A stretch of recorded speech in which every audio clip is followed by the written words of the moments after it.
ਭਾਈਆ ਜੀ ਸਤਿ ਸ਼੍ਰੀ ਅਕਾਲ। ਬੰਬੂ ਕਾਟ ਬਹੁਤ ਸਾਂਭ ਕੇ ਰੱਖਿਆ ਹੋਇਆ ਅਫਸਰੋ।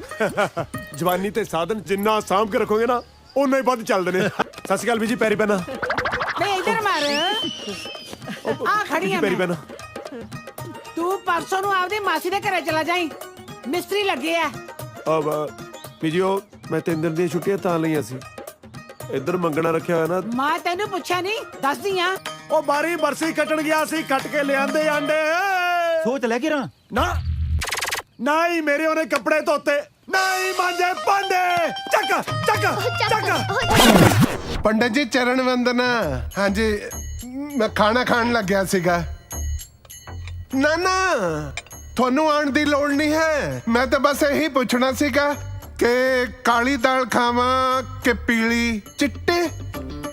ਨਾ ਇਹ ਤਾਂ ਹਰੇਕ ਸਬਜ਼ੀ ਚ ਹਲਦੀ ਪਾਤੀ ਹੈ ਇਹਨਾਂ ਨੇ। ਤਵਾਲਾ। ਸਤਿ ਸ਼੍ਰੀ ਅਕਾਲ ਜੀ, ਬੈਠੋ।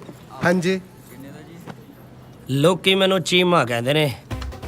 ਲੋਕੀ ਤਾਂ ਕੁਛ ਨਾ ਕੁਛ ਕਹਿੰਦੇ ਹੀ ਰਹਿੰਦੇ ਆ, ਪਰਵਾਹ ਨਹੀਂ ਕਰੀਦੀ ਹੁੰਦੀ, ਆਪੇ ਹਟ ਜਾਣਗੇ। ਉਹ ਨਹੀਂ ਨਹੀਂ, ਮੇਰਾ ਨਾਂ ਚੀਮਾ ਹੈ। ਲੈ ਫਿਰ ਤਾਂ ਲੋਕਾਂ ਨੇ ਕਹਿਣਾ ਹੀ ਹੋਇਆ, ਗਲਤੀ ਤਾਂ ਫਿਰ ਆਪਣੀ ਹੈ ਸਾਰੀ। ਇਹ ਮੰਜੇ ਨੂੰ ਕਿਸੇ ਨੇ ਹੱਥ ਨਹੀਂ ਲਾਉਣਾ ਹੈਗਾ। ਨਾ ਕੀ ਗੱਲ ਹੈ, ਕਰੰਟ ਮਾਰਦਾ? ਕਰੰਟ ਤਾਂ ਨਹੀਂ ਮਾਰਦਾ ਹੈਗਾ, ਪਰ ਜਿਹਨੇ ਇਹਨੂੰ ਹੱਥ ਲਾਇਆ ਮੈਂ ਬਹੁਤ ਮਾਰਨੀਆਂ ਨੇ। ਲਓ ਵੀ ਮੈਂ ਆ ਗਿਆ, ਜੇ ਕੋਈ ਕੰਮ ਧੰਦਾ ਹੈ ਤਾਂ ਦੱਸੋ। ਤੂੰ ਆਏ ਕਰ, ਹਾਂ ਆ ਕੰਧ ਤੇ ਬਹਿ ਜਾ। ਹਾਂ ਕੌਣ ਹੈ ਜੇ? ਉਹ ਕਿਵੇਂ ਆ ਸਿੰਡਲਾ, ਤੂੰ ਕਦ ਪ੍ਰਗਟ ਹੋਇਆ? ਜੀਜਾ ਜੀ ਨੂੰ ਸਿੰਡਲ ਸੁੰਡਲ ਨਹੀਂ ਕਹਿਣਾ ਹੈਗਾ। ਮੰਨਿਆ ਤੇਰੇ ਨਾਨਕੇ ਜੀਜੇ ਦੇ ਗੁਆਂਢ ਚ ਨੇ, ਉੱਥੇ ਕਹਿੰਦੇ ਹੋਣਗੇ ਜੀਜੇ ਨੂੰ ਸਿੰਡਲ। ਇੱਥੇ ਜੀਜੇ ਨੂੰ ਸਿੰਡਲ ਕਿਸੇ ਨੇ ਨਹੀਂ ਕਹਿਣਾ। ਮੈਥੋਂ ਬੁਰਾ ਕੋਈ ਨਹੀਂ ਹੋਊਗਾ। ਕਿਉਂ ਸਿੰਡਲਾ? ਅਬ ਜੀਜੇ ਮਤਲਬ